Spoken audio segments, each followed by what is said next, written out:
Well, here we are for another one of our GMP Thursday live interviews. And I'm really looking forward today to talking to Daniel and Ramona Pincu, who are in Romania. And they're being kind enough to be with us right now, even though it's midnight where they are. But they said it would be okay for us to do the interview at this time here in the United States. So I want to bring them in. And for those of you who have never met them, we have been to Romania twice now, and we hope to return again in the near future. And so you're going to meet them right now. Hi. Hello. Greetings from Romania. And Daniel and Ramona have become wonderful friends. And matter of fact, they've hosted me in their home for several days when I arrived in Romania a little early, and we had a good time. They were very, very kind and gracious to me, and I sampled some wonderful Romanian delicacies in their kitchen. And so it was good to be with them. Daniel and Ramona, I want to ask you just some questions about your background a little bit before as we get started. This is Daniel, and this is Ramona. Yeah, just in case y'all did miss that, that is Daniel and Ramona in that order. And hey, so tell me, each of you, tell me just a little bit about where you're from originally, and what a little bit of ultimately being in Romania now. I was born in Romania 50 years ago. In 1980, with my parents, moved to Los Angeles. In 1987, I graduated Bellflower High School in the LA area and moved to Phoenix, Arizona. And have been in Romania since 2010 when we came back as missionaries. Ramona, so 2010 is when you moved back to Romania from the States. So we've been in the States for 30 years and now back in Romania on a full-time basis for 10 years. Okay. How about you, Ramona? I actually was born in Romania and lived here till I was 25, the year 2000, when I met Daniel. We got married and we moved to Phoenix, Arizona for 10 years. And then we were back in Romania as missionaries 10 years later. So how did you meet? We met in Romania in the year 2000. In a wonderful Sunday, a providential Sunday. We were walking back from church at home. So we met in the downtown of our hometown by the well. And ever since we've been together. That's awesome. Hey, Daniel, I know that you're a musician. Yes, sir. And tell me a little bit about that. My musicianship started at Scottsdale Bible Church in 2003 when the church organized a missions trip to Romania with the choir and orchestra. And they were asking if anybody would be willing to travel with them, translate, and show them the Romanian ways. And when we got back, they adopted me in the orchestra and set me up with a teacher. And I chose wisely the smallest instrument, the flute. Now, so you had never played an instrument before that? No. And that's how it started with the flute. And I learned. And a few years later, I started playing with the Scottsdale Bible Orchestra. And in 2010, I made the big jump from orchestra career to a solo career. Now, so how old were you when you started playing the flute? 33. Wow, that's so unusual for an adult to attack an instrument like that. But you're a good testimony to any adults out there that have never played anything that would like to learn. And, absolutely, it's possible.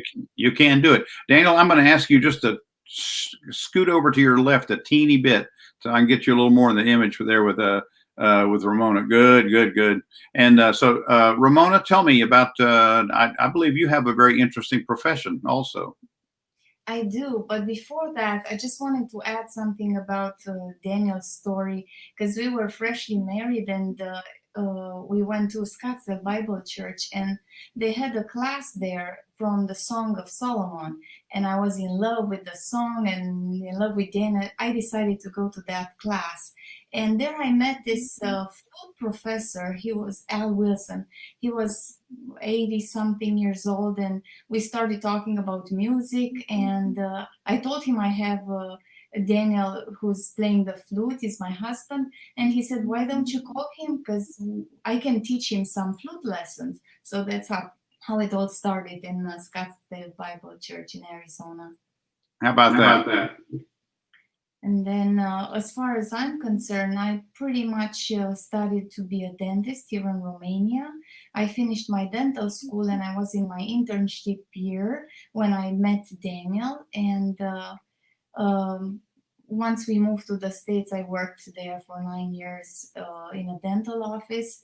And when we were called to be missionaries, I was hoping that maybe we can find a way or an open window that I could still profess in this dental profession. So when we came, there was an open window or door, and I was able to retake my license here, and I've been practicing ever since. So you do have you have a dental office there just down the street from where you live, right? Yes. Pretty much. That's another providential episode, but I'm afraid I'm going to be talking too much if I start that story. It is a great story, though. You shared that with me. I'm sorry, Daniel, what'd you say? You probably need to do a special interview just with her. I understand, but I will say this. You've told me that story, and it's truly a God story. Yes, it is. It is. And it's a great testimony of God's goodness in your life. By the way, we've had a number of our friends around the world to join us. I see friends from Guatemala. I see friends from China. I see friends from the U.S. here, of course. I see one of our friends, one of our hosts in Germany, has joined us here. And it's good to see all of you. And one of our good friends, a wonderful percussionist down in Brazil, has joined us. Good to see them all. And so tell me a little bit about now how you felt called to missions. We felt called to missions through my parents. They were missionaries in Romania, and they both passed away, leaving the ministry open. And that's when our friends that supported their ministry asked me if I would be interested in coming to Romania and replacing the parents. And they assured us that they would support us, and they would actually adopt us as their own kids. So that's how we got started. What an incredible legacy that is, that you're actually continuing, if you will, the work that your parents started there, but in a different way. Now, were your parents, either one of them, musical at all? My dad played the accordion a little bit. Apparently, the accordion is somewhat popular in Eastern Europe, and everybody who's who plays the accordion. Well, just so you know, the accordion has started gaining popularity here in the United States again. There's country music groups and even some rock and roll groups that are starting to use accordion here. Very interesting. So tell me how you work, how you function with what you do missions wise in reaching the people in Romania. Our ministry is built on 5 pillars, and so we work with widows, we work with orphans, we do youth camps, we raise funds for special construction projects, and then we're busy with evangelistic and outreach services. And this last part with evangelism and outreach, I can actually use the flute to put concerts in different city halls and different secular venues. And we invite the important people in towns and villages, the directors, the mayors, the doctors, to attend a good flute concert, to hear good music. And then we also present the gospel. If we were to do a church service and invite them to church, most of these people would not come. They would want to stay separate from church services. But in their own environment, in city hall and concert halls, they would love to come and be a part of the service. So that's how we get to most of these people that are otherwise unreachable. I love that because that's the heartbeat of Global Missions Project as well, is using music as our tool to connect with people, to reach them. And that's one of the things that makes it so much fun for us to work with you, is because you already understand that, because it's part of your life and what you're doing. And you've opened the door for us to be a part of your ministry in that way when we're there with you. I've definitely noticed, and of course, this is true around, what I'm getting ready to say is true around the world. Cultural differences. Romania definitely has cultural differences from the United States, don't you? I think they do, and you were able to observe some of those when you were here last year and 3 years ago. So the way to deal with that is to just love the people. One of the things that happened at the orphanage when we first started visiting the orphans, they thought, okay, here's the American missionaries that are just going to snap some pictures and never come back. But we went to visit every month, and that somehow melted their hearts, and they started seeing us as real people who care about them. And every time we went to the orphanage, we stopped at a bread store and loaded up the car with fresh, hot, good, tasty bread.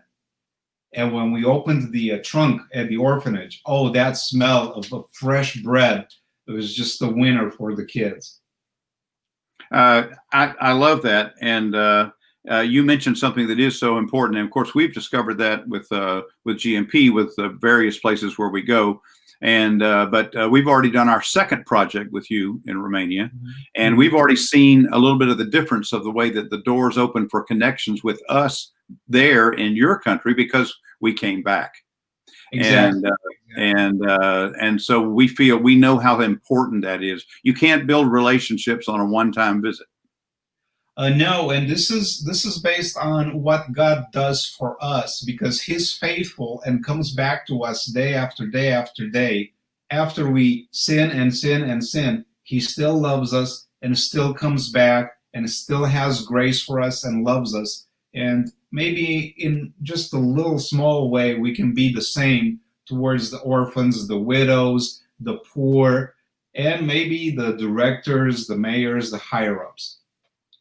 Well, it's those connections are so important, and the other part of you going back and continuing to go back is them seeing your life and knowing that your story is real, and that as they see that opens the door for them to say, that's really interesting. I'd like to know more about that for myself. Exactly. And when you were here, you saw how many people came to speak to you after the concert, to ask questions. There are so many people that also play your arrangements, and you are just well known. And from a name on a sheet of music, now you're a real person. And now they know, hey, Camp, who wrote this music, is a real Christian, and he's here. Last year, on our last visit, you opened the door for us to do an additional week after our main project to do a music camp. Now, you mentioned music camps. Tell me how those work as far as we saw the opportunity for evangelism within in that camp. But tell me a little bit more about that from your perspective. Because we do youth camps every year, we have a number of youth that follow us from camp to camp to camp. Some of these kids are also musicians. And so when we knew that you were coming and that you were willing to do a music camp in Romania, we told these kids, look what's happening. This is great. We're going to have the best instructors. And why don't you put the word out? So they sure did, and many of the kids that came to the music camp last year were not Christians. They were from the public schools in Timisoara, in Orchestra, and I think you were able to observe that their behavior was not Christian. It was secular, but they had an opportunity to hear about God, to see godly people at work, to have godly teachers, and to hear the message of the gospel, because as you say so many times, play every note for the glory of God. Amen. Amen. I like that. As you know, we do bring some strong leadership within our groups that travel, and we did have some excellent teachers that week. Yes, and the kids were just so excited. For the rest of the year and the beginning of this year, we went into isolation at the end of March. But all the way until March, whenever I go to the churches in Timisoara, I get asked the same question: when do we do music camp again? So the kids are hot, they're ready, they want to do it again, they want to come to music camp again. They had a blast last time. You know, we've seen this in other countries too, where if you can reach a child, there's a real good chance you can reach that family.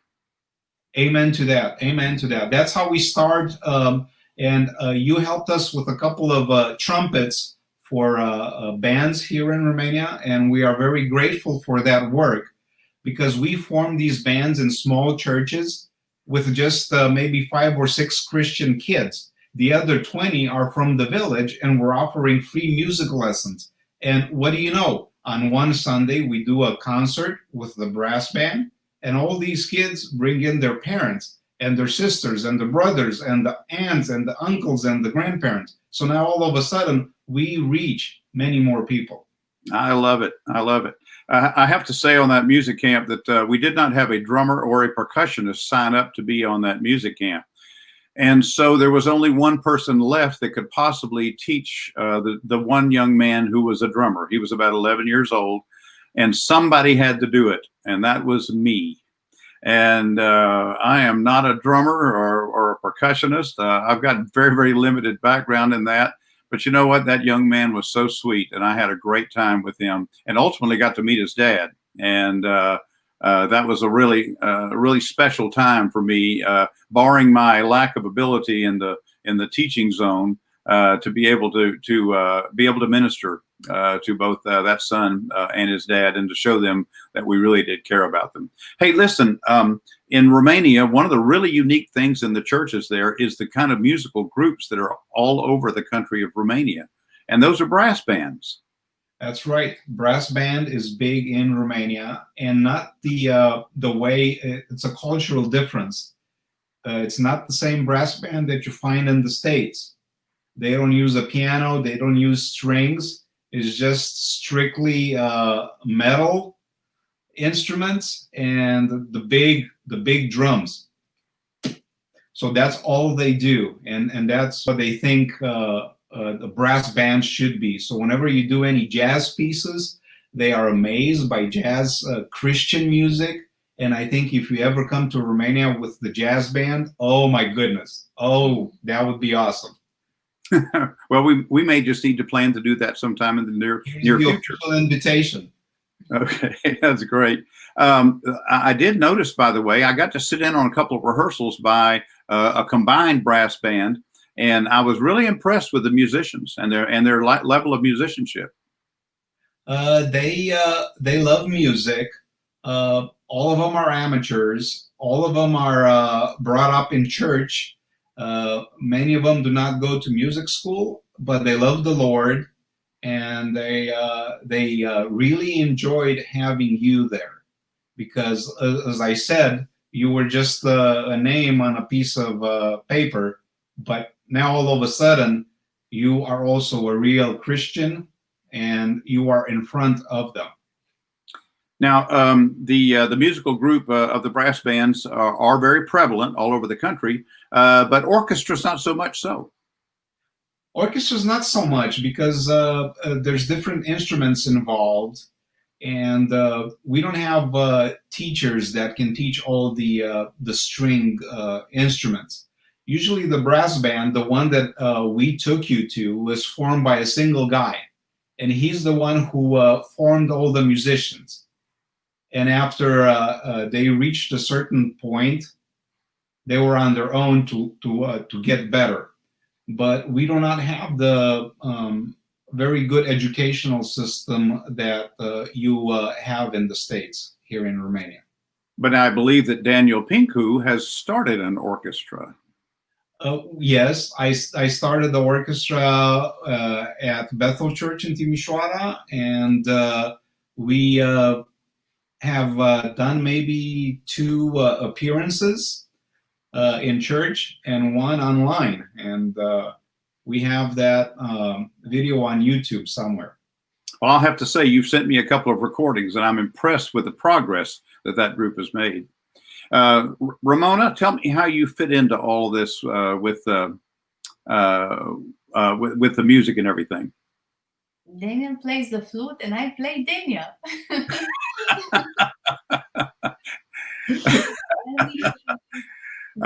Well, I know that you love being involved with all of this ministry.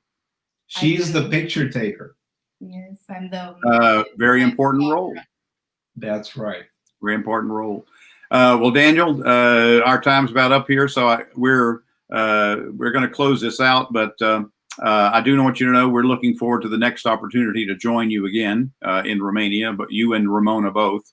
And I do plan to come 2 days early so that I can experience some more of Ramona's hospitality. So, hey, any parting words for Global Missions Project?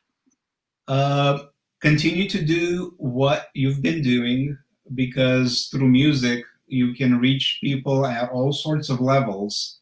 And by doing concerts in public places, you can attract the people that otherwise would not come to church. You can attract the mayor, the vice mayor, the doctors, the big company directors that would want to not be seen in a Baptist church or a Pentecostal church, but in a concert hall. You can catch them and you can present the gospel message in between the different pieces that you play.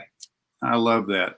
Well, for all our Global Missions Project followers today on this video time, I want to part with a few words for you to tell you this, that next week is going to be a big deal for Global Missions Project. We're going to be celebrating the 17th birthday of Global Missions Project. And you know, we've never done that before, but GMP has been in existence for 17 years now.